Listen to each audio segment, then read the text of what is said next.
2022. január 18-a van, és én az élő Duna folyón ponty horgászatára készülök.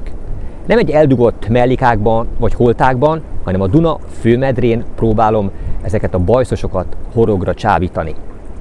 Ráadásul nem csak a nappali órákban, hanem majd éjszaka is szeretnék próbálkozni. Nyilván azt nem itt a kövön ülve próbálom majd kivárni, hanem a sátor menedékében megbújva próbálom az éjszakát túlélni, ugyanis nem ritkák jelen időszakban a -10 Celsius fokos éjszakai hőmérsékletek sem. Na most gondolom, a jó meleg szobában ülve sokan felszisszennek, hogy úristen, ez a srác meghibbant. Ismertek jól, hogy a magam nemében nem vagyok teljesen százas, de csak akkor tudunk nem hétköznapi élményekre szert tenni, csak akkor tudunk különleges fogásokat végül megélni és a kezünkben tartani, hogyha kilépünk a komfortzónánkból. Azaz olyankor is próbálkozunk, amikor más már a puszta gondolatától is megborzong, és azt mondja, hogy szó sem lehet róla. 100%-ig biztosan veszem, hogy ebben az időszakban is meg lehet fogni a pontyokat. Hiszen a Duna ellentétben a legtöbb állóvízzel ugye most sincs befagyva, hiszen ez folyamatosan áramlik, folyik, miközben a környékünkön található állóvizek mindegyikét már vastag jégpáncél borítja.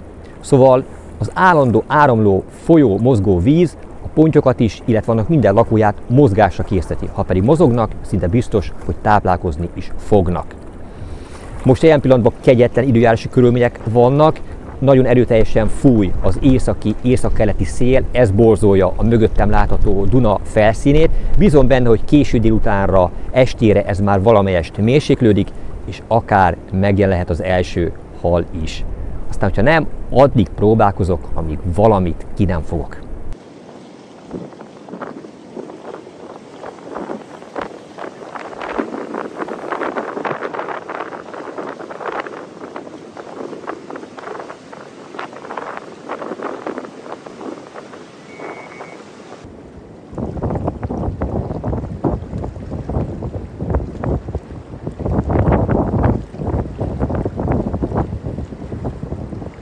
Az egy jó dolog, hogy az embernek vannak őrült ötletei, de ezek mit sem érnek, hogyha nincsenek hozzá megfelelően őrült barátai és segítői. Főleg a téli időszakban semmiképpen se egyedül induljatok neki. Bármennyire elvetemült és fanatikus vagyok, én sem mertem ezt megtenni. Nem volt kérdés, hogy újfent hű segítőmmel, munkatársammal, Csapikaresszel vágunk ennek az extrém túrának neki. Rendkívül edzett, ő is már sok kemény helyzeten van túl. Na meg hát nem is beszélve, hogyha ne adj Isten, ebben az időszakban valakivel bármi történik a vízparton, tehát nem is merek belegondolni, hogy milyen tragédiák történhetnek meg egyébként egy ilyen zöld körülmények közepette, akkor másnap reggelre a farkasok megeszik. Vagy a sasok. Vagy a sasok, ja. Szóval semmiképpen sem kívánunk senkinek sem ilyet, így ha ne adj Isten segítségre van szükség, akkor csak úgy lehet gyorsan segítséget kérni, hogyha eleve az, akire számíthatsz, ott van melletted. Tehát nem kérdés, hogy egyedül soha ne induljatok neki egy ilyen téli túrának se. Hát lassan bestétedik, a nap már lebukott a látómezőn, fel kell pattintanunk a világítópatronokat, aztán meglátjuk, hogy mit tartogat nekünk a kora este vagy az éjszaka.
csendesedett már a szél, de kegyetlen hideg lett.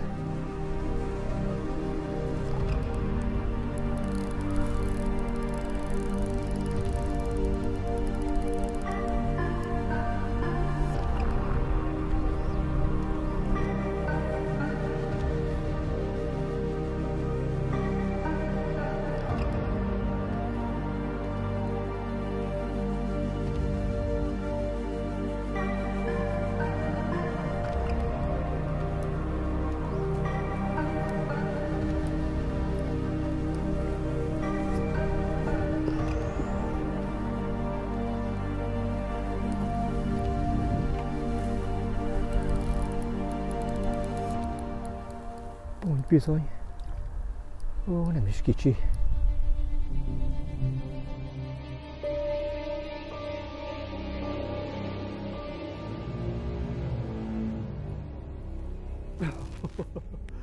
Hálóban az első januári pontyom.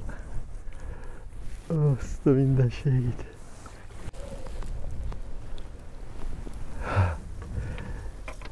Gyönyörűségem. Jaj, teljesen el van gémberedve az ujjam. Alig bírom kiakasztani. És bekövetkezett az, amelyre oly nagyon vágytam. Olyan régóta szerettem volna januárban pontyot fogni. Eddig soha nem sikerült. És íme végre teljesült a vágyam. Januárban foghattam pontyot. Ó, Istenem, én mindig mindent nagyon intenzíven élek meg. Minden pillanatot értékelek, és nagyon-nagyon örülök neki. Ez most egy történelmi pillanat az én életemben, hiszen végre, januárban, Dunából pontyot foghattam. Háttérben a teli hold, közben nagyon hideg van, de kezemben ez a csodás hal. Nagyon-nagyon örülök neki. A Duna adta, és a Duna most visszakapja ezt a csodálatos szép halat. Hú, de ideg a víz, te jóságos ég! Jaj! Jaj! Jaj, szépségem!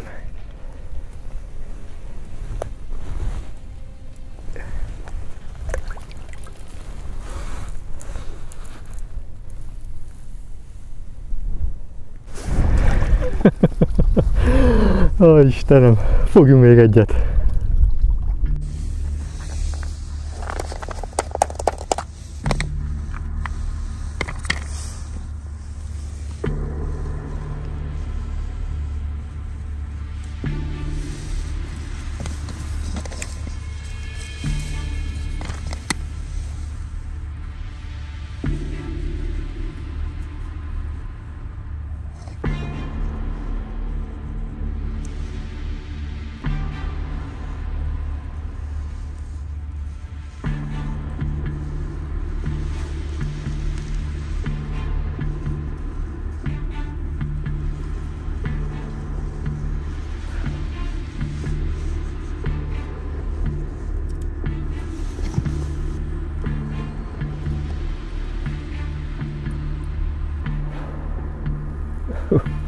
Kemény hideg van most már. Rendületlenül próbálkozom, de nem egyszerű a helyzet. De hát mitől is lenne egyszerű? Tél van, hideg a víz, éjszaka van. A pontyok azért nem túl aktívak, de hát ha. De az biztos, hogy itt kint a kövön ülve most már nem sokáig bírom, mert ide fagyok. Lassan be kell mennem a sátorba, mert különben annyi lesz nekem. Gyönyörű holdfényes éjszaka lett.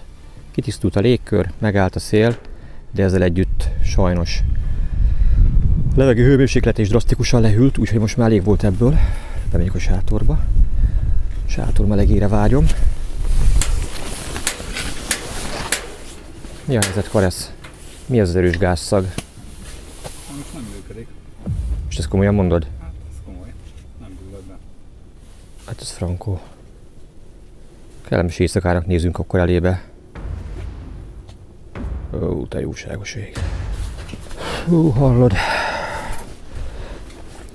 Itt nem, hogy melegebb lenne, hanem egyre hidegebb van. Senki nem fogja elhinni, hogy ezt mi nem játszottuk meg. De az egészben durva, hogy ez a valóság. Mi lehet a probléma? Eldugult a fúvókája, vagy mi ment tönkre? Sajnos nem az, mert ezt ki tudnánk akarítani. Sok mindent megéltünk már hallod együtt, de ezt nem biztos, hogy ma estére kellett volna tartogatni. Kint is hideg van, bent is hideg van. Fölvehetünk minden ruhát, magunkra húzhatjuk a hálóságunkat, meg ami van, hogy ne fagyjunk meg.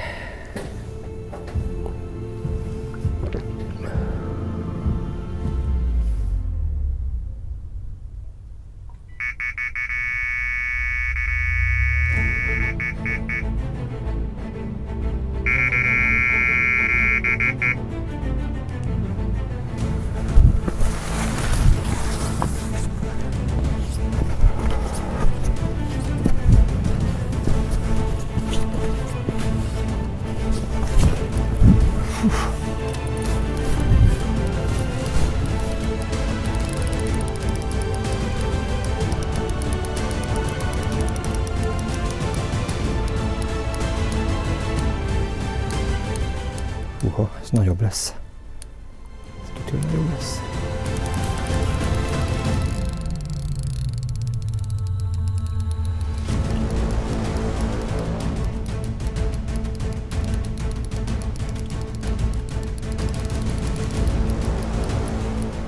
Mekkorákat rúgdal.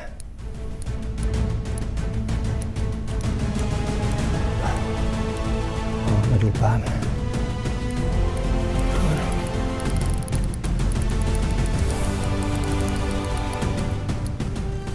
Hogy nagy tükörponty. Szákolható már. Jújjúj. Megfogyott a szák. Agyaj. Hol meg itt van. Én meg belesek a vízbe. De jó erőben vagy. Hát tél van.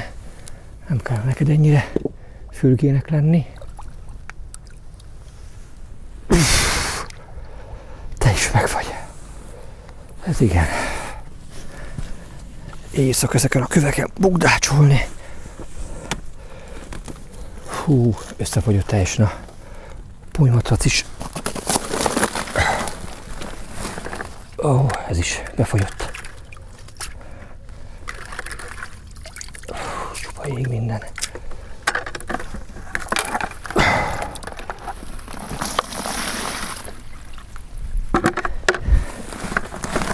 Na most.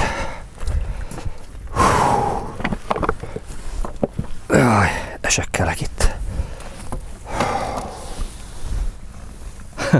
Ez visszahozta Csalit is. Kis sárga-fehér pop-up. Vajsav méz ízesítésben. Kis bírom szedni a szájából, úgy beakadt. Tökéletes. Nem egy tipikus dunai ponty. Tudti biztos, hogy valamelyik őszi vagy nyári telepítésből származik. De milyen szépen kigömbölyödött és megtalálta az életfeltételeit a Nagy Dunában is. Gyönyörű szép, nagy testű hallá fejlődött. Jó ki van gömbölyödve. Sokáig nem lehet húzni a levegőn való kintartózkodást, mert itt is látszik faj minden irányban, és kár tehet a halban. Azt pedig végképp nem szeretném. Engedem is szépen mielőbb vissza. Gyere barátom, szépen.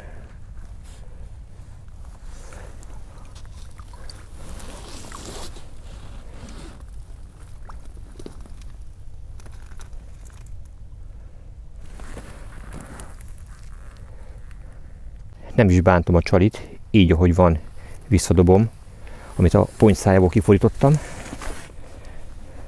Kutya baja, hát hadd még egy pontyot. Kosra gyorsan megtöltöm, aztán mehet is befelé. Jó erősen belepasszírozom, hogy minél később oldódjon ki a tartalma. Érdekes, hogy mind a két pontyom a bal szélső botomról érkezett, és nem is túlságosan nagy távolságba dobva. Úgy néz ki, hogy most ezt az útvonalat járják a halak. Hajnali 1 óra van. Normál esetben ilyenkor a másik oldalamra szoktam fordulni. Most is a másik oldalamra fordultam volna, hogyha a ponty nem riaszt éppen. De milyen jól tette.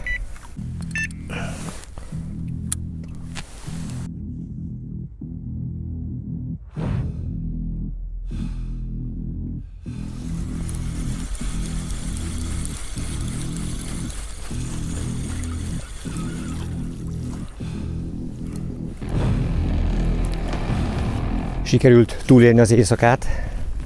Nagyon kemény volt. Így fűtés nélkül a sátorban. Ez még a legelszántabb és legkitartóbb horgászokat is megfogja. Sok mindent megéltünk már, de erre nem voltam most fölkészülve. Remélem, hogy nem fáztunk meg, és gond nélkül tudjuk folytatni a túrát. De ami a lényeg, az éjszaka folyamán 3 kapásom volt, és ebből sikerült végül 2-t megfogni. Volt még egy harmadik, húztam, mint a veszedelem, de egyszerűen nem akadt meg. Később, amikor kivettem a végszeléket, akkor derült ki, hogy a csali visszafordult és belakadt a horogba, kitakarva és lehetetlenné téve az akadást. De ami rendkívül bizakodóvá tesz, hogy nagyon gyorsan megkaptam a halaktól visszajelzést. A téli időszakban még fontosabb a helyválasztás, hiszen ekkor még kisebb területet járnak, még kisebb körzetben mozognak. A halak kapásai már megmutatták azt, hogy ez a terület ez ígéretes, mindenképpen maradunk, és folytatjuk a horgászatot. Hamarosan fel kell a nap, aztán folytatódik ez a csodálatos, de hideg és kemény nap.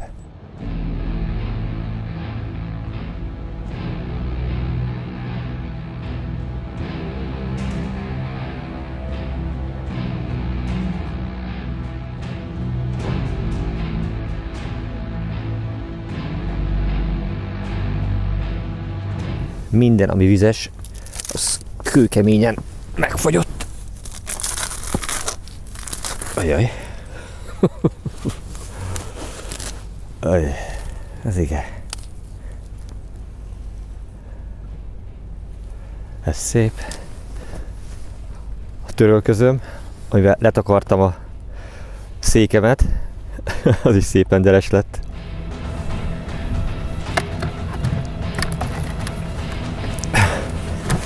Ez is jéggé fagyott. Júj!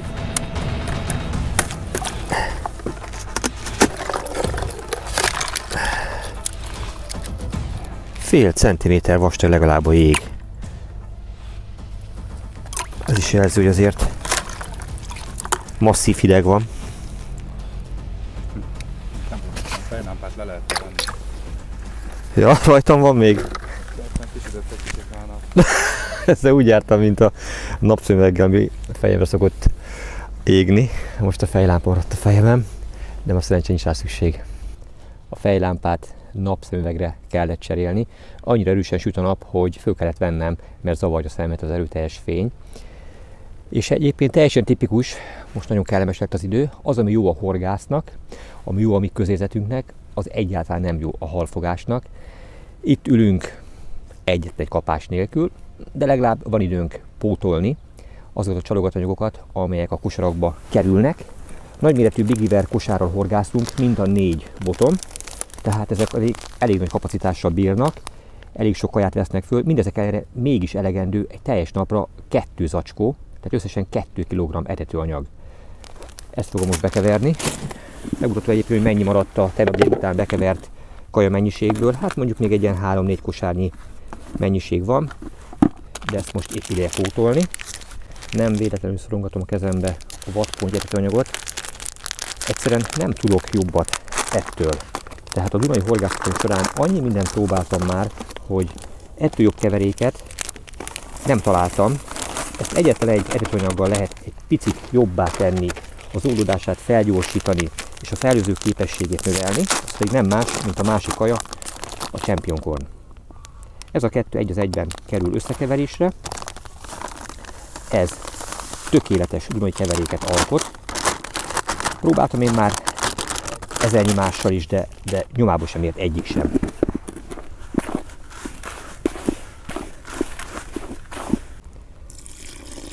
Vizet nem kell sajnálni tőle, inkább nedvesebb legyen, mint száraz. Bár egyébként az első keverés után az ember úgy érzi, hogy júj, de tapadós, ragadós lett, nem kell megedni. Eltelik egy 15-20 perc, és újra száraz. Nagyon jól felveszi a vizet, jól tapad, de ugyanakkor robbanásszerűen és gyorsan oldódik. Úgy néz ki, hogy most elérte azt az állagot, ami kosártöltésre alkalmassá teszi. Annyira kellemes, intenzív kukorica illata van neki, aminek egyszerűen nem tudnak ellenállni a vad folyóvízi halak. Hogy miért pont ez kell nekik, erre nem tudok egyértelmű választ adni, de egy csomó dologra nem is kell pontos választ találnunk, elég csak alkalmaznunk. Próbáltam már számos alkalommal különféle aromákkal, édesítőszerrel és egyéb adalékokkal még jobban felturbozni ezt a natur kukoricás bázisú kaját, de mindig csak azt értem el, hogy rosszabb lett tőle. Szóval ezt így natúron kell használni. Talán egyetlen egy dolognak van értelme, amely azt gondolom, hogy picikét hozzátehet, ez pedig nem más, mint ez a pontyszínes, szuperédes, vegyes, szemcseméretű és színű angol morzsa. Ebből keverek hozzá időnként ledobás előtt.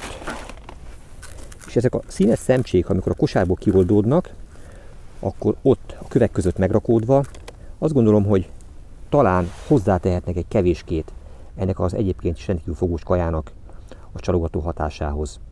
Ebből a Big River kosárba azért fér bőséggel, ráadásul ezt jó erősen meg is tömörítem, jó belepasszírozom, hogy minél tovább tartson. Rengetegszer elmondtam, és még rengetegszer el is fogom mondani, hogy a vadvízi horgászatok sikerességét döntő módon befolyásolja a helyválasztás. No de télen hol keressük a pontyokat? Hol érdemes az élő Dunán pontyra is próbálkozni? Én úgy gondolom, hogy alapvetően 3 fő terület köré csoportosulnak a halak, 3 olyan fő potenciális terület van, ahol eséllyel horgászhatunk rájuk. Az első, általam egyik legjobbnak vélt terület, az a kőruganyok mögötti, meglassuló, visszaforgó, lassú, szinte álló víz, de megfelelő kellő mélységgel. A következő potenciális terület, ahol érdemes próbálkozni, azok a részek, ahol kisebb patakok, folyók, csatornák becsatlakoznak az élő Dunába, és esetlegesen melegebb vizet, vagy tápanyagban gazdag vizet szállítanak az élő folyóba. És végül, de nem utolsó sorban, talán a legígéretesebb helyek egyike, azok a hőforrások, vagy melegvíz befolyók, ahol az egyébként téli időszakban 1-2 Celsius fokos Duna vízhőfokát egy kicsit felmelegítik. A halak nem 1-2 Celsius fokot, hanem 1-2 tizedet is megéreznek, és ösztönösen a melegebb víz felé úsznak. Ez a terület, ahol most próbálkozom, az előbb felsorolt 3 kritériumnak vagy tulajdonságnak egyben megfelel, és ez nem más, mint a Paksi atomerőmű melegvíz kifolyó alatti első meghorgászható kőrugany. Nézzük meg egy kicsit közelebbről, hogy is néz ki ez a terület.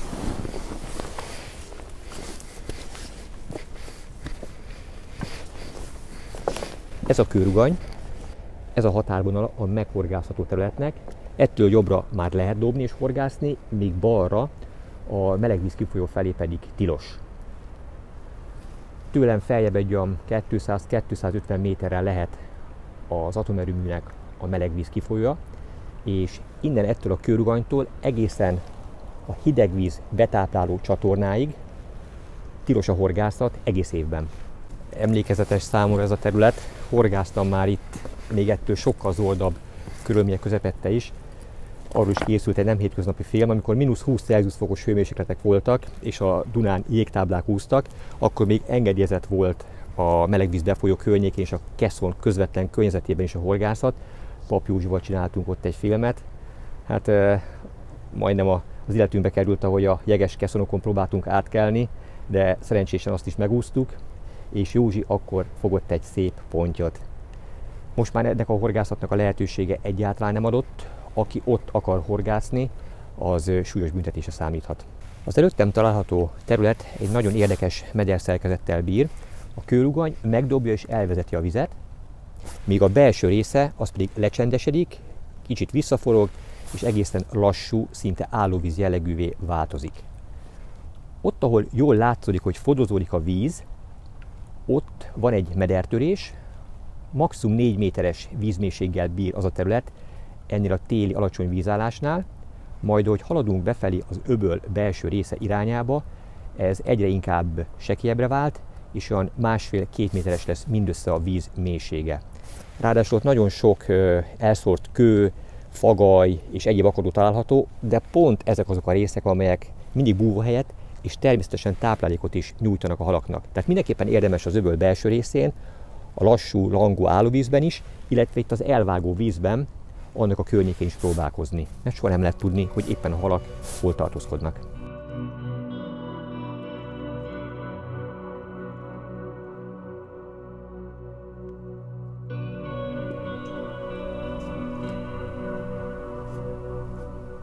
Tadám!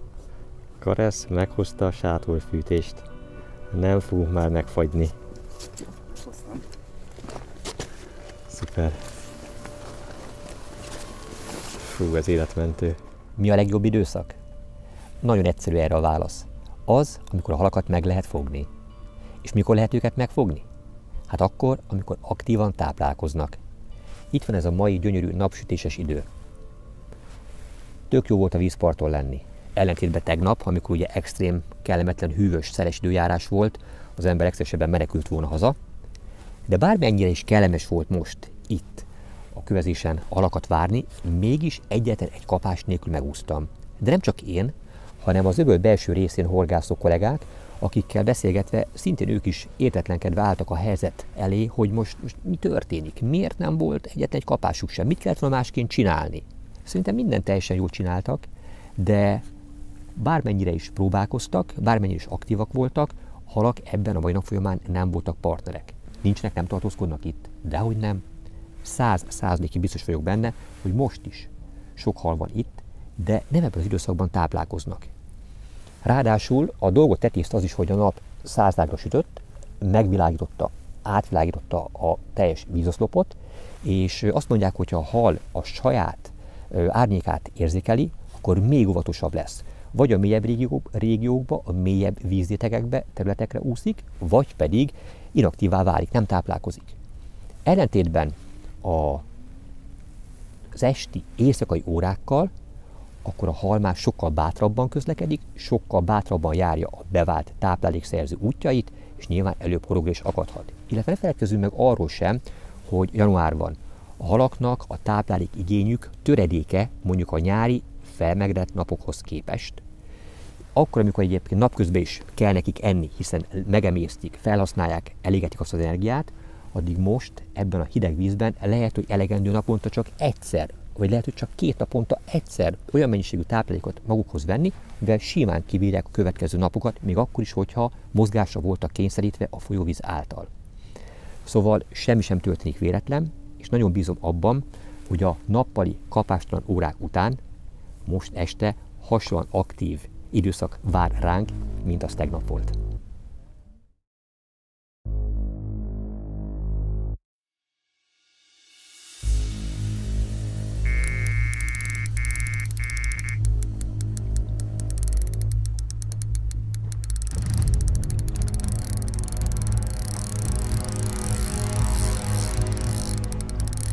Nem tudom, kiakasztottam, hallod, de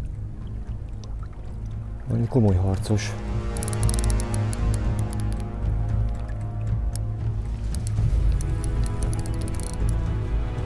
Meg se bírtam még fordítani. Most lassult.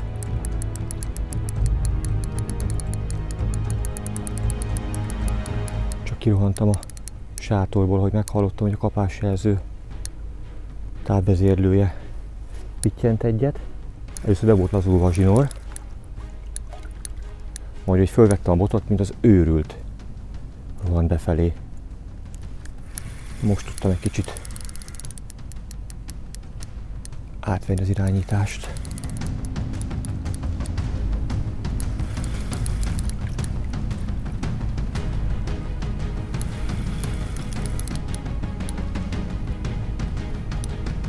Hatalmasakat bólogat. Hú, de kíváncsi leszek, hogy mekkora hal ez.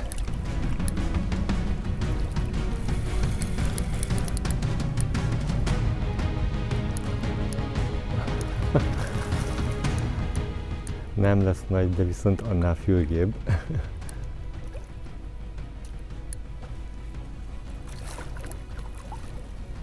Bár mennyire nagy, ez is viszonylagos. Januárban pontyot fárasztani, legyen szó bármekkoráról. Óriási élmény.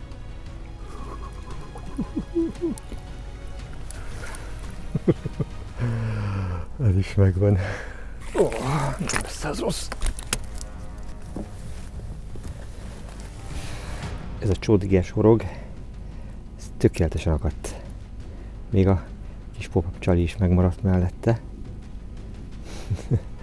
El nem ment volna az életbe se. Ez szép tőponty.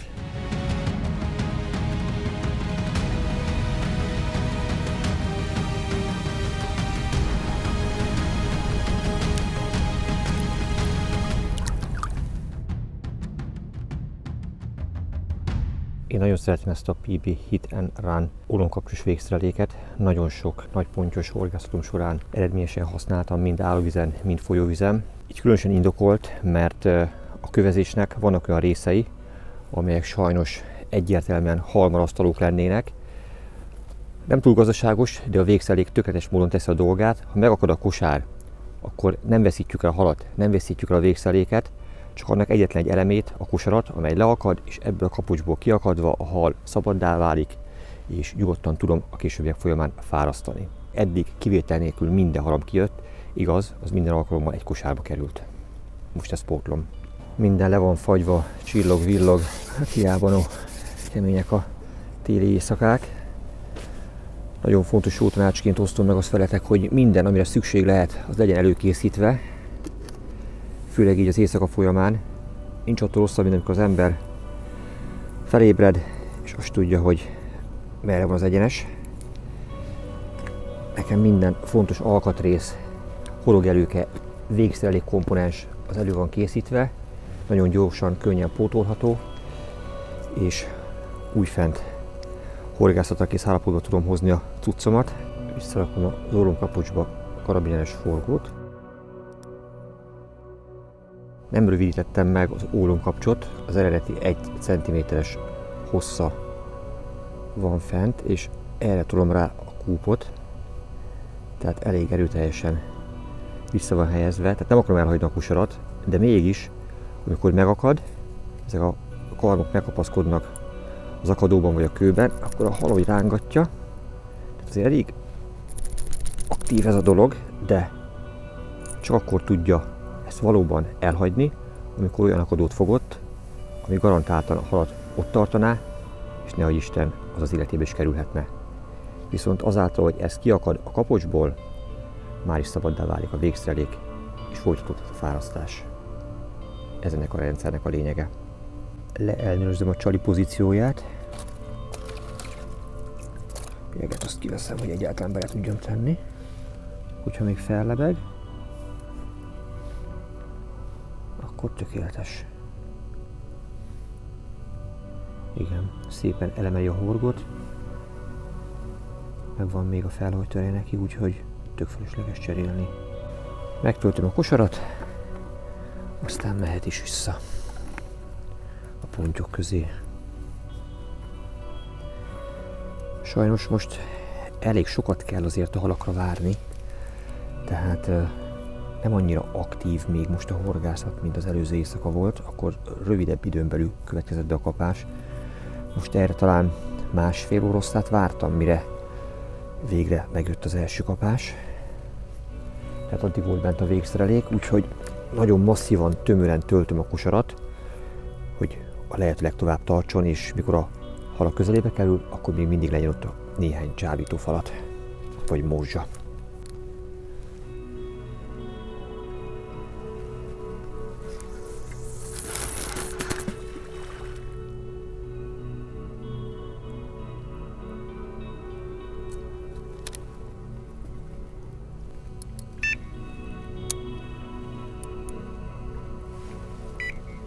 Bizonyára feltűnt, hogy kezdettől fogva elektromos kapásjelzőt használok.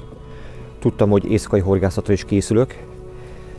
De most, hogyha az ember több napot eltölt a vízparton, akkor nem kérdés, hogy szükség van elektromos kapásjelzőre, főleg ilyen zord téli körülmények közepette, ilyenkor meg aztán végképp, mert nem lehet reggeltől estig, főleg ilyen kegyetlen hidegben a vízparton lenni.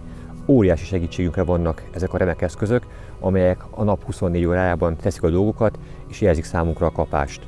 Tartozik hozzá egy ilyen magasító, ennek köszönhetően a leghevesebb kapás során sem tudja a hal a botot ebből kirántani, mindig benne marad, és nem kell attól félni, hogy nehogy Isten, a komplett felszerelésünk egy erőteljes kapás során elveszne.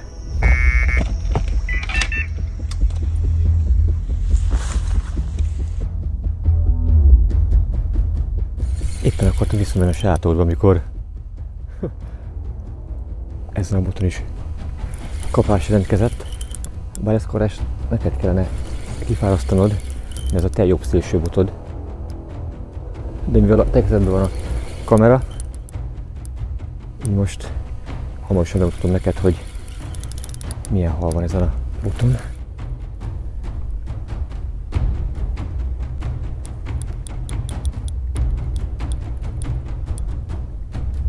De most megint megakadt. Nem már.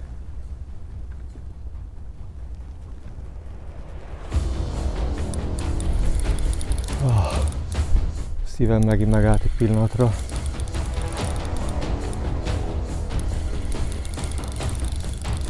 De most felénk tart. Oda néz. Júj, mekkora.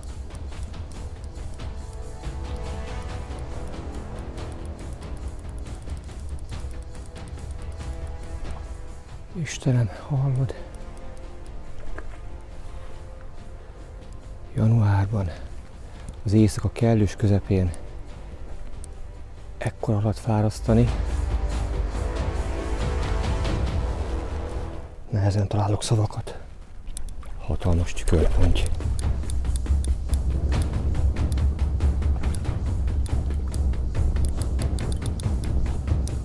Na majd most.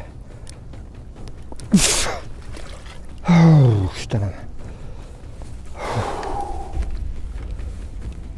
Végre itt van.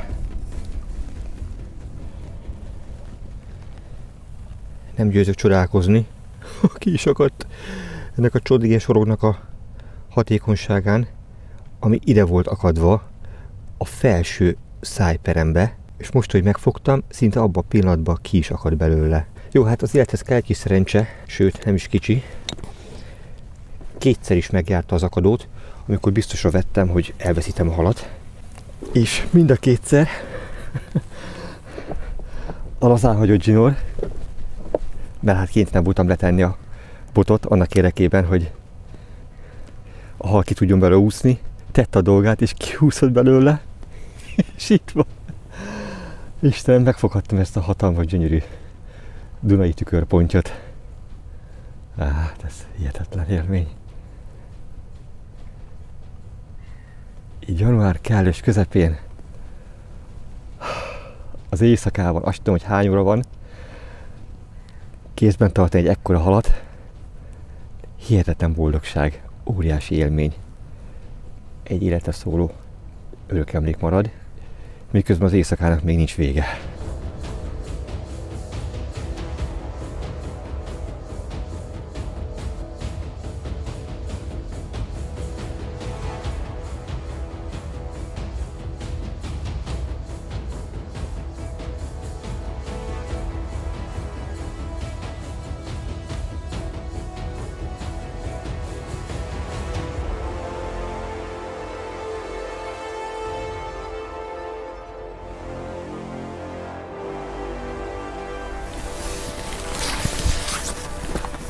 Jó reggelt kívánok!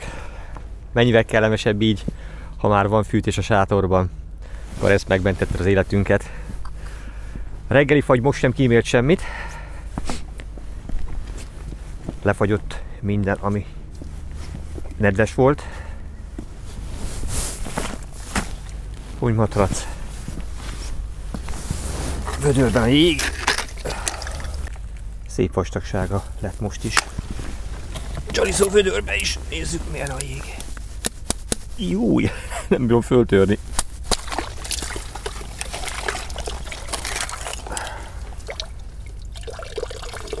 Hiába no. Tél van januárban. Aki erre vet pedig, annak tisztába kell lenni ezekkel a körülményekkel is, illetve ezekre fel kell készülni. Mind az öltözékem, mind pedig a sátor, most már, hogy van fűtés, erre alkalmas, megvéd, és nem fagyunk meg. Reggelihez készülök, illetve hát majd Karesztal együtt közösen reggelihez készülünk. Hogyha az ember több napra kiköltözik, mindenképpen szüksége van valami meleg ételre, meleg teára, különben egyszerűen annyira kellemetlenné válik a kintartózkodás, hogy nincs az a hal, amiatt az ember azt érezni, hogy mindenképpen kint szeretne maradni. Van egy ilyen kis gázrezsónk, ezzel melegítjük a vizet, ezzel melegítjük az ételeket, és akkor így már is komfortosabb tud lenni az egész. Én minden reggel az egészséges életmód jegyében zappelyhet szoktam egyébként reggelizni. Ehhez egy kis forró vízre van szükségem, majd beleteszem ezt a finom, egészséges ételt. Forró víz segít abban, hogy gyorsabban felpuhuljanak a szemek, és már is könnyebb így fogyasztani. Sokan ezt tejjel eszik, de én nem szeretem a tejet. Így sokkal egészségesebb. Rakok hozzá egy kis mézet is. De megfagyott ez is. Nem könnyű kipajszerolni az üvegből. De majd csak feloldódik.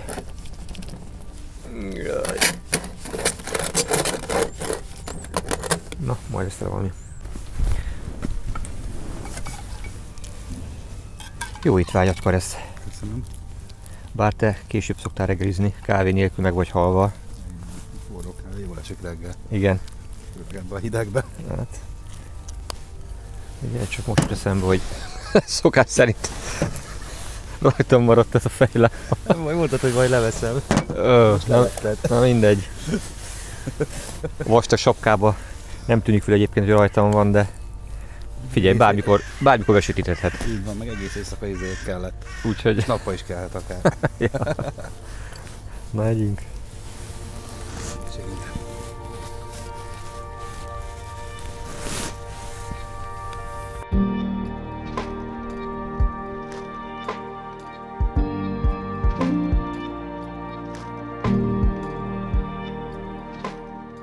Mindenképpen szeretnék beszélni a végszerelék további részeiről is, mert hát nyilván így válik teljessé.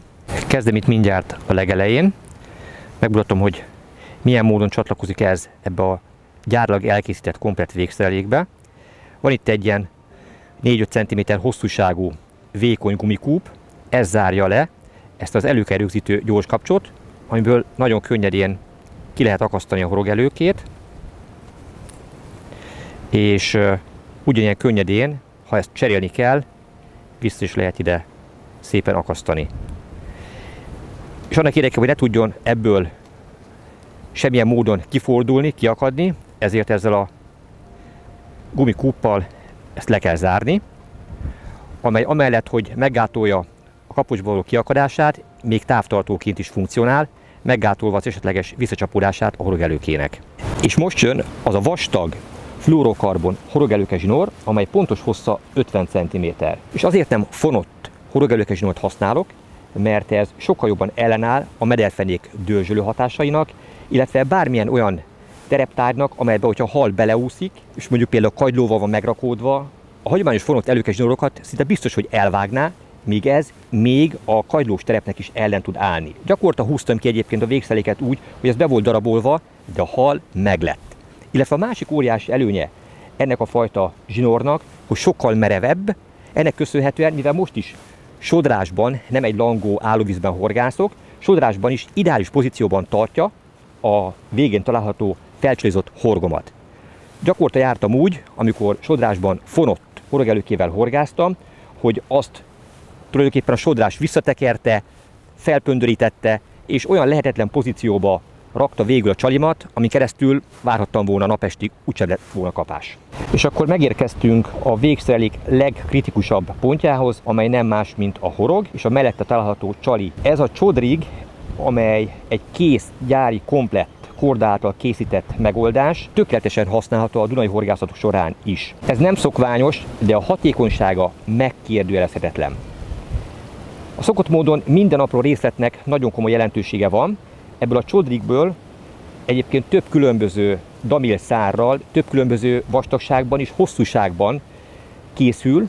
Én ebből a legrövidebb, kb. 2 cm zsinórszállal ellátott változatot választottam, mert az áramló folyóvízben ez működik a legjobban, illetve erre van egyértelműen a legtöbb kapásom. Van ez hosszabb 5 cm-es zsinórszállal is, de az áramló, gyorsan folyó vízben valószínűleg ott már túlságosan nagy a csalinak a mozgástere, és az a hal számára gyanússá válik, míg ezt bátran veszi fel, hogy ott van a közelében.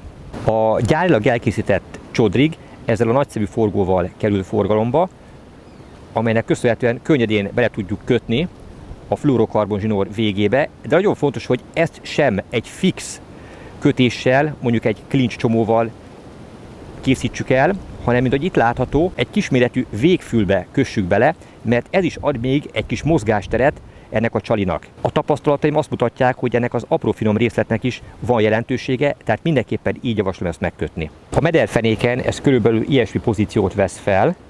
Nyilván a sodrás erejétől ez billeg, mozog, de pont akkora a holtjátéka, amely a hal számára még nem zavaró, nem természetellenes, sőt, pont ennek a kikandikáló, folyamatosan felbillenő mozgásának köszönhetően a hal sokkal könnyebben észreveszi, mint a mederfenéken elfekvő csalikat, ugyanis ez az egyenetlen mederfenéken kagylók, kövek, kisebb-nagyobb gödök közül is mindig kikandikál, tehát egyértelműen előbb észre tudja venni a hal, és ha észrevette, akkor nyilván előbb meg is fogja tudni ezt enni. Ennek a tökéletes csali felkínálási módnak alapfeltétele, hogy nagy felhajtóerejű pop-up golyócskákkal, vagy bármilyen egyéb formájú pop-up csalikkal kell használni. Az sem jó, hogyha túlságosan nagy is az egész előkét mindenestől elemeli, bár ebben az esetben nyilván le lehet ezt súlyozni.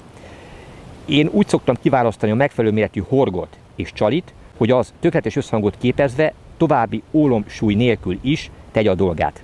A legtöbb horgász, amikor egy nem hétköznapi halról készült fotót lát, az esetek döntő többségében teljes mindegy, hogy hol fogták azt. Az első kérdés, hogy milyen csalival sikerült ezt végül megfognod. A kérdésük teljesen jogos, hiszen valóban a rendszer legfontosabb elemét képezik, megfelelő csali nélkül tulajdonképpen az egész mit sem ér. A vadvízi dunai horgászatok során is nagyon sokat kísérletezek folyamatosan különféle csalikkal. Ennek egyébként az evolúcióját be is mutattam a korábbi filmekben. A kezdeti időszakokban kizárólag csemegekukoricával, vagy azok ízesített változataival fogtam a pontyokat, vagy a nagytestű halakat. Később rájöttem, hogy sokkal hatékonyabb ez, hogyha már ki van könnyítve, általában tektopufit vagy szivacsot használtam ezekhez. Majd amikor rákaptam a pontyozás ízére, akkor pedig már nagyobb méretű takarmánykukoricát, tigrismogyorót, különböző pop-up golyócskákkal kikönnyítve kínáltam föl eredményesen. És akkor eljött a 2021-es év, amikor képzeljétek el, hogy ezekkel a hatékony és bevált csalikkal jóformán nem tudtam kapást kicsikarni. Végighorgáztam is az egész évet, és mindig ugye ezekkel kezdve a horgászatot, tulajdonképpen nullás napokat írhattam volna be, ha nem jönnek a mentő ötletek.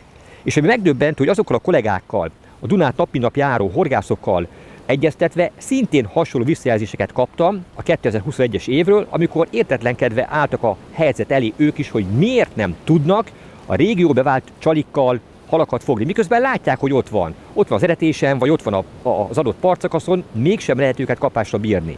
Most legtöbben beletörődtek abba, hogy persze, mert sok a természetes táplálék a halnak, nem esztik, stb. Magyarázat mindig van. Én nem magyarázatokat, hanem megoldást keresek. Megdöbbenve tapasztalom nap mint nap, most is, ebben az időszakban is, hogy a pop-up csalikkal, megfelelő felkínálással kombinálva szinte mindig lehet értékes nagytestű halakat fogni. Ez lehet nagytestű dévérkeszeg, lehet ponty vagy amur. Ugye a 12 hónap a Dunán című filmsorozatom, amely nem egy kifejezetten módszertani bemutató, de abban is jól nyomon követhető, hogy a kifogott halak mindegyike vagy nagyméretű gumikukoricára, vagy pedig valamilyen ízesített pop-up csalira kapott. A hagyományos csalik egyike sem jelenik meg jóformán a filmben, azért, mert nem fogtam velük. Amikor ezeket mind összeraktam, sikerült kidolgozni, és egy olyan komplett rendszert összerakni, amely végül is az Embutrik pop-up csalikban teljesedik ki. Ezek olyan agresszív ízű és aromájú csalik, amelyek nem csak a felmelegedett nyári időszakban, hanem egész évben most is hatékonyan működnek. Ugye az embutrik az valsavat jelent, amely az eddigi tudásunk alapján kizárólag a melegvízi körülmények közepette bizonyult hatékonynak. Hát az én példám a legjobb példa arra, hogy ezt megcáfolva tudom mondani, hogy ez bizony most is szép halakhoz segíthet hozzá minket, csak a megfelelő méretet kell ezekből kiválasztani. Illetve ez is 4 különböző változatban kerül forgalomba. Van ebből hófehér valsav naturál változat, ez egyszínű csali, ez nem kapott további plusz aromát, ez talán a legagresszívebb. A következő a valsav méz ízesítésű sárga és fehér, tehát dupla színű csali. A következő a sorban a valsav sajt, narancssárga és fehér színű változat. És a sor végén a valsavis szilva, amely fehér és lila színezetet kapott. Összesen 4 különböző méretben kapható, a metód változat az 9 és 11 mm-es szemeket tartalmaz, míg a Big Carp változat 13 és 17 mm-es golyócskákat tartalmaz. Nekem most az Embutrik Pop-up metód valsav méz ízesítésű és flósárga fehér színezetű csali vált be a legjobban, ebből is a 11 mm-es méret passzol a 8-as csoddikorokhoz. Csak akkor tudunk eredményesek lenni, és lépést tartani a halak folyamatosan változó ízlésével, hogyha nem zárjuk ki magunkat a fejlődés útjából. Nyitottaknak kell lennünk, és olyan technikákat, módszereket kell próbálgatnunk, amelyek lehet, hogy ebben a vadvízi rengetegben eddig szokatlannak tűntek. De lám, a saját példám is a legjobb példa arra, hogy mindig, minden körülmények közepette van megoldás, és olyan időszakban is lehet pontyokat fogni, amikor a legtöbb ember azt mondaná, hogy ez lehetetlen. Nagyon szeretem ezt a felszerelést, amellyel most is horgászok. Ez nem más, mint egy Biodymer Team Feeder Master 395 RXH típusjelzésű bot, 100-300 g a dobósúlya. Ezen egy 60-as Big River LCS nyeltőfékes hósó található, a dobjára 30-as Big River Mainline monofil főzsinort csévéltem, ebbe csatlakozik 10 méter 20-as fonott dobelőke zsinór, annak a végébe kötöttem a PB Hit and Run komplett ólomkapcsos végszerelékét, a karabinerbe egy 170 g-os Big River kosár került, hát itt szükség is van rá, ebbe az erőteljes áramló vízbe, ez tud csak ott maradni, ez megtöltve legalább egy 200 g, de hát ennek a felszerelésnek ez meg sem kottyam. Ez a komplett felszerelés bármit kibír, és némi túlzással bármit kifog. Hihetetlen stapabíró és erős, nem kell kímélni, nem kell félteni. Ezen a nehéz, kemény terepen is megállja a helyét.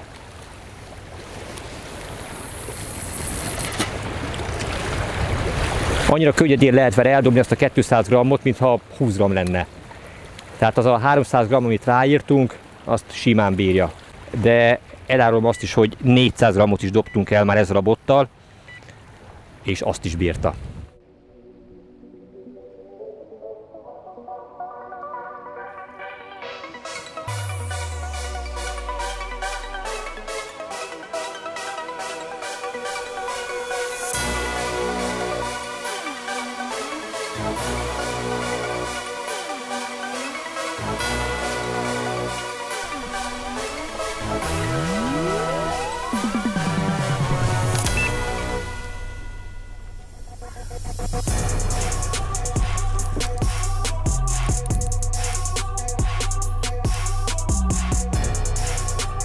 Fényes nappal az első kapás. Azt hittem, nem jól látok. Ide kidobtam egészen közel az örvénylő, burványló víz határára, és itt kapta el valami.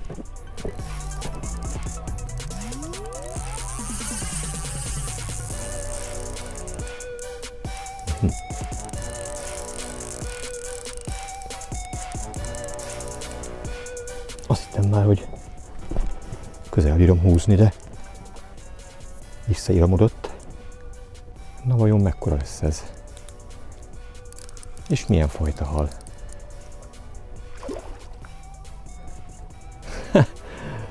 Persze, hogy nem adja könnyen magát, mert ez nem ponty, hanem egy márna.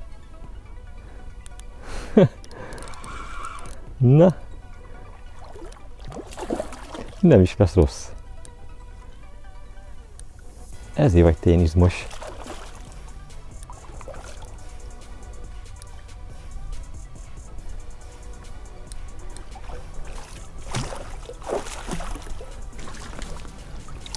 De jó súlyban van. Megvan az idei első márnám is.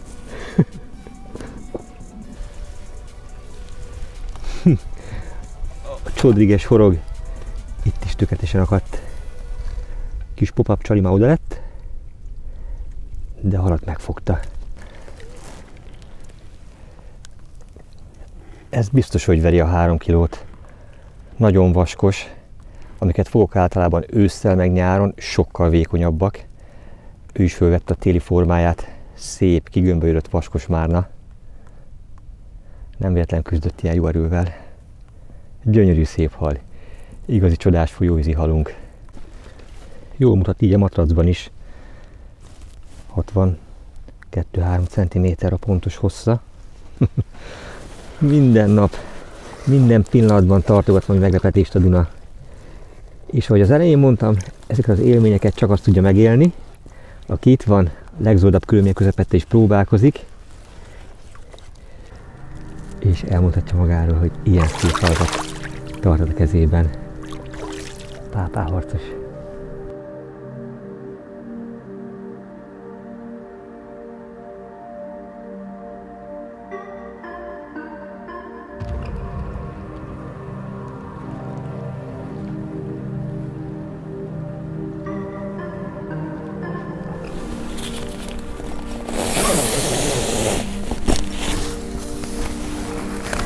Ez igen, gyönyörűen behavazottunk.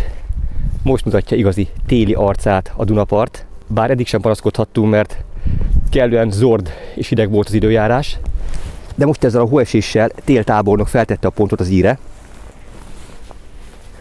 Gyönyörű szép a táj, szépen befehéredett. Belepte a botokat, orsókat, horgászeszközeinket és mindent, ami a vízparton maradt. Csodálatos. Ez az éjszaka ez nem volt túlságosan aktív. Mindösszesen egyetlen egy kapásom volt, egyetlen egy 1,5-2 kiló körüli márnát tudtam megfogni. Míg az előző 2 éjszaka azért sokkal aktívabb volt a peca, hiszen akkor 3-3 kapásom volt, és abból 2-2 ponty partra került. Lehet, hogy megérezték a pontyok is az időjárás változást, vagy a jó ég tudja, ami kicsit bosszantó, hogy folyamatosan apad a víz, egyre kisebb az előttünk található vízmélység. Aztán, hogy ez befolyásolja a halak kapó kedvét, vagy egyszerűen még óvatosabbak lettek, még finnyásabbak lettek, nem tudok rá választ adni.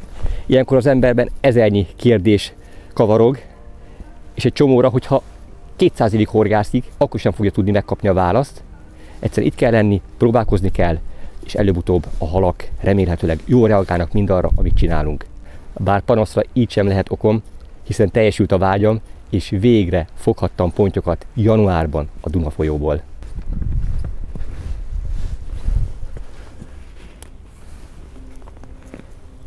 Hóálló szék.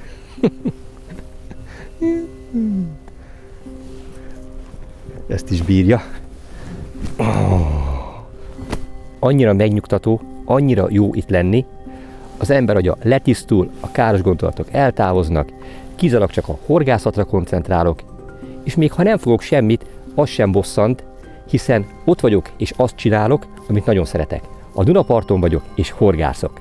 Kell ettől jobb?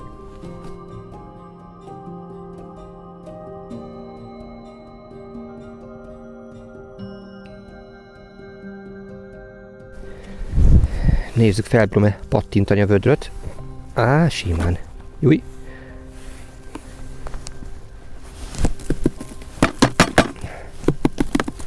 Na, került bele is. Így legalább most már lesz egy kis havas, jeges fagyi halaknak. Hát ezt megkapjátok. Direkt töltöttem bele néhány hódarabkát is. Egész jól mutat. Kézmosó vödör azért megadta magát. Aha, szépen befagyott.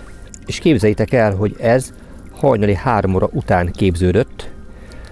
Azért tudom ennyire pontosan, mert akkor fogtam a márnát, és akkor még nem volt befagyva a vödör. Tehát utána jött meg a fagy, majd valamikor 6 óra környékén kezdett el havazni, és úgy jött össze ennyi.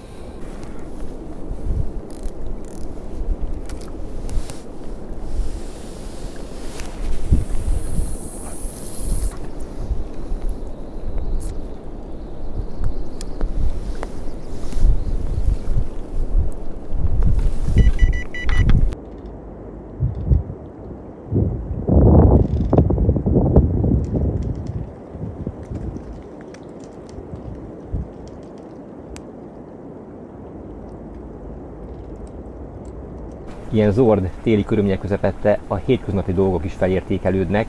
Egy meleg étel az életmentő lehet.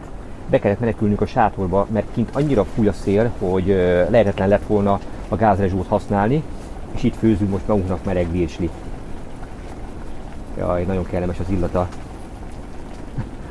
Egy kicsit finnyás vagyok, megmondom őszintén, és otthon csak legvégső esetben eszek virslit, de most ez nagyon jól fog esni.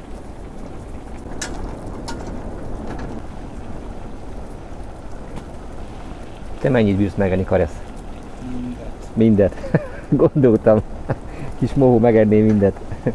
Nem, ezt el fogjuk igazságosan, vagy testvéresen felezni? Fele-fele.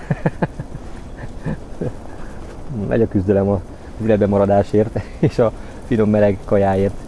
Jó étvágyat. Nem volt hosszú életű a hó, legalábbis innen a kövezésről már elolvadt. Ott az erdők takarásában, az árnyékos részeken még megmaradt. Oda lett a szép téli tájunk részben. Bár annyira nem baj, mert itt a köveken azért estünk-keltünk rendesen, ahogy csúszott a hó. Ilyen szempontból nem baj, hogy leszáradt a kövezés. De azon meg már végképp meg sem lepődöm, hogy a teljes napot megúsztuk újfent egyetlen egy kapás nélkül. Pedig aktívan próbálkoztunk, Karesz is mindenhova dobált, én is mindenhova dobáltam, próbálkoztam, már újfajta csali kombinációkat is föltettem, a végeredmény pont ugyanannyi volt, 0. Úgyhogy nem maradt más, mint bizakodóan várni az éjszakát.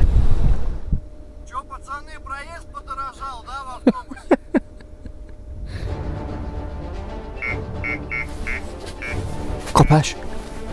Kapás!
Itt egy újabb gyönyörű dunai ponty.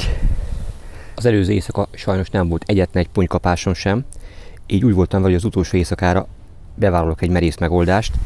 Lecseréltem az egyik botomon a végszereléket, és egy 70 g-os Dart Metal metódfitel kosarat tettem föl, és rövid előkével, hát tulajdonképpen egy klasszikus metód végszerelékkel, duplex korn gumikukicával csarizva, és lám, ezzel sikerült megfognom ezt a szép pontyot. Nagyon fontos, hogy ezzel nem dobtam messzire, ezzel mindössze a parttól a kövezés szélébe egy 8, maximum 10 méterre volt a megtöltött kosár bevetve, és ott vette fel ez a szép pontyka.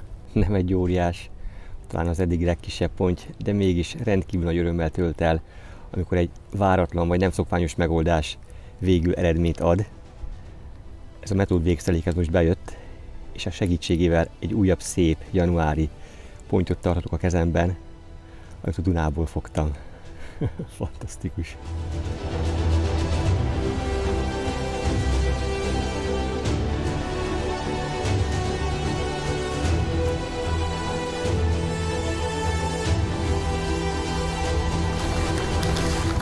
Pár szem friss, színes, ízes angol morzsa sohasem árt.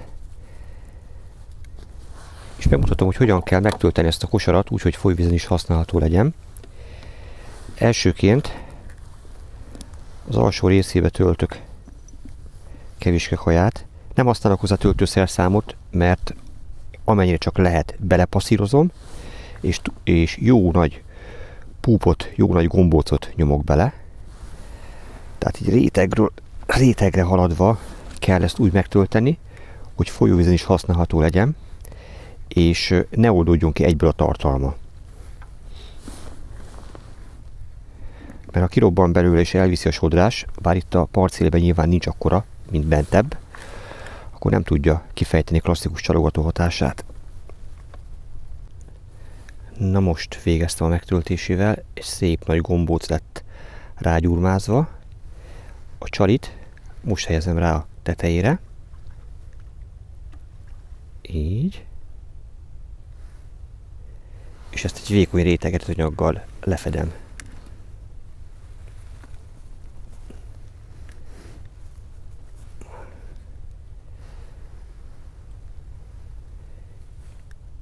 Nem túl szép, de annál hatásosabb, és így szerintem legalább egy óráig kitart, ami pont elegendő ahhoz, hogy a közelében tartózkodó hal felfigyeljen rá.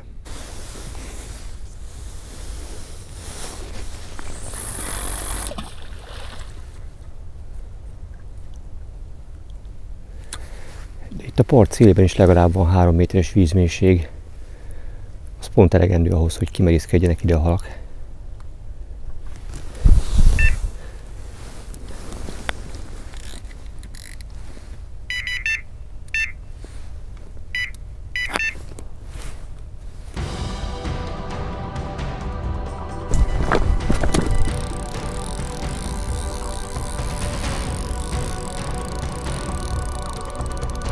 Nagyon kemény.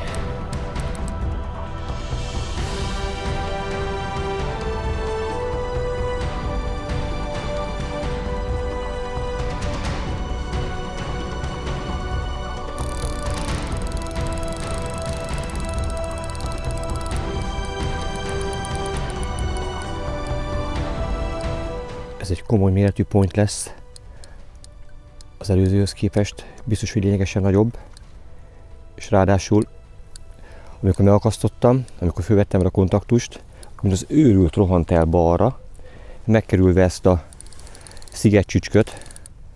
Látszik, hogy ez egy öreg, sokat megélt példány már. Amikor fárasztottam ott bal oldalt az előbb, éreztem, hogy pattog a zsinóra kőszórásnak a víz alatti részein. Többször megakadt a kosár, szinte biztos vettem, hogy elveszítem, de szerencsére kibírtam belőle húzni. És most itt forgódik már a lábam előtt. Úgy gyönyörű szép tőponty, látom már.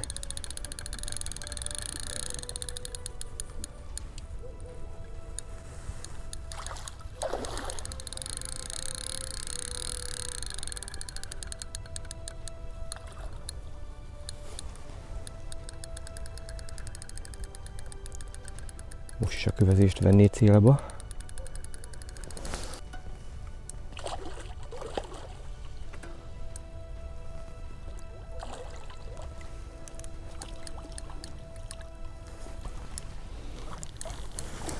Gyere csak ide, babám! Szágban egy gyönyörű pontja.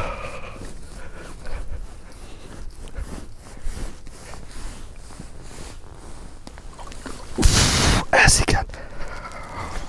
Azt a mindenségét. Ez gyönyörű nagy. Nem véletlen küzdött ennyire.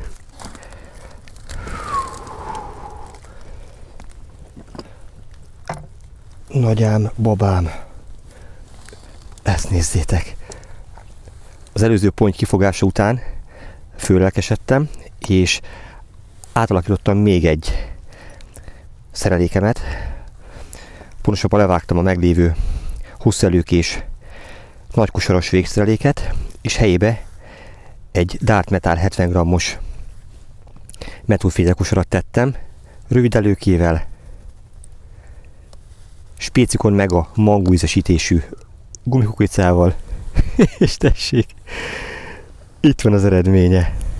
Ja, és ami a lényeg, ez a végszelék is a parttól talán 8 méterre volt kidobva. Hihetetlen, hogy az éjszaka leple alatt ilyen hatalmas pontyok járnak a lábunk alatt. Nyilván csend van, nyugalom van, és kimerészkednek olyan zónákba is, ahol egyébként napközben lehetetlen lenne őket megfogni. Gyönyörű, szép nagy ponty. Hát ez valami álom.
De gyönyörű ez a hal.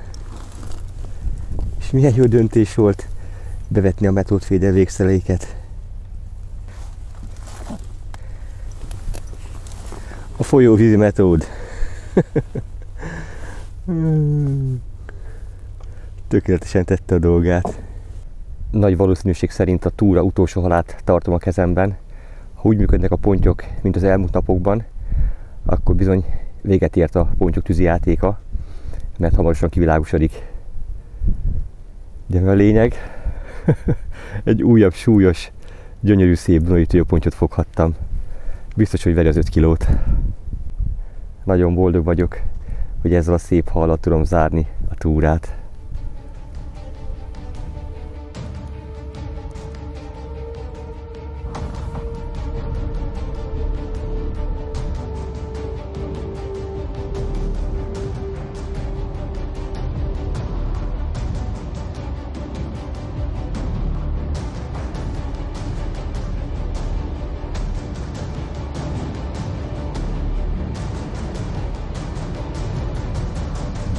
Gábor, gyere ki! Mit akarsz mutatni, Karesz? Hát, kijössz, majd meglátod. Nem merek. Pedig kell.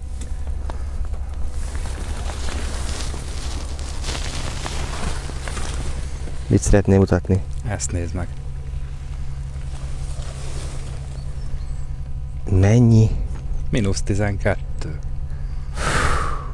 Durván berecsent ma reggelre. Ilyen hideg még nem volt. Reggelente azon szoktunk szörnyűködni, hogy mi fagyott éppen kővé. A vödörben már nem hagytunk vizet, mert szerencsére annyi akció volt, hogy az kiürült, de a csalizó vödrömben, amiben a csalikat szoktam leelnőrizni, hogy hogyan viselkednek, hát azt érdemes megnézni. Ezt újra nem fogom tudni betörni. Na, szerinted kibírom önteni belőle a jeget? Vagy hogy bírom ezt?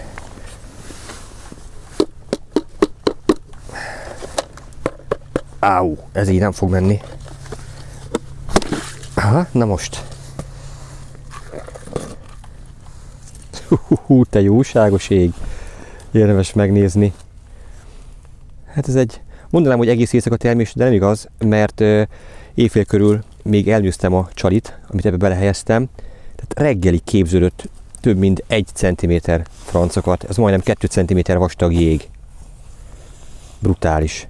Jó, hát ilyen hideg sem volt még soha. Viszont ami a lényeg, hogy ilyen akciódús éjszakánk sem volt még soha. Ugye 4 kapásom volt, ebből 4 hal ki is jött, 3 gyönyörű ponty és egy nagy testű dévérkeszeg. Viszont ez is csak annak köszönhető, hogy nem laposodtunk bele, nem aludtunk bele a harmadik éjszaka sikertelensége után a dolgokba, és ugye az jutott eszembe, hogy nem elég bátornak és kitartónak lenni, hanem kreatívnak is kell lenni, és közösen kiötlöttünk egy olyan módszert Karesszal, ami megmentette tulajdonképpen az utolsó éjszakánkat, ugyanis, hogyha kizárólag a hosszú előkés távoli horgászatra hagyatkozunk, akkor egyetlen egy dévérkeszeggel úsztuk volna meg az utolsó éjszakát, ehelyett további 3 gyönyörű ponty pihent időlegesen a bölcsőben, ami kizárólag a partszéli, közeli horgászatnak volt köszönhető. Egyébként ez Karesz ötlete volt, hogy próbáljuk meg egész itt a kőláb előtt, hogy biztos, hogy úszkálnak itt, mozognak itt az éjszaka folyamán halak. Én pedig hozzátettem azt, hogy ezt ne a klasszikus folyóvízi szerelékkel, hanem metód végszerelékkel csináljuk meg, és lám, meg lett az eredménye. Nagyon büszke vagyok rá, hogy ez ilyen szép eredményt adott, és ez is mutatja azt, hogy soha nem szabad feladni, mindig próbálkozni kell, és hogyha jó irányba mozdulunk, halak azonnal megadják a visszajelzést, hogy igen, ezt érdemes volt megtenni. Nagyon nehéz dolgunk van, mert mivel kizárólag ketten vagyunk a vízparton, kifejezetten nehéz olyan felvételt csinálni, amelyen mind a ketten egyszer egy időben rajta vagyunk. Karesz, rád vár az a megtisztelő feladat, hogy megcsináld az összegzést erről a túráról, és elbúcsúzunk a kedves nézőktől. Jó? Úgy gondolom, én ezt a feladatot inkább rád bíznám. Te nagyon jó horgász voltál, én meg remek operatőr, maradjunk ennél a felállásnál. Oké, de attól még tudsz beszélni. Hát igen, de ez neked jobban megy. Jó van, gondoltam, hogy ez is az én feladatom leszorton marad, de örömmel vállalom. Hát az biztos, hogy nem hétköznapi túrán vagyunk túl, az biztos, hogy életünk egyik legemlékezetesebb napjait hagyhatjuk magunk mögött, és ami elsőként eszembe jut e túra rövid összegzése kapcsán, hogy nincs lehetetlen.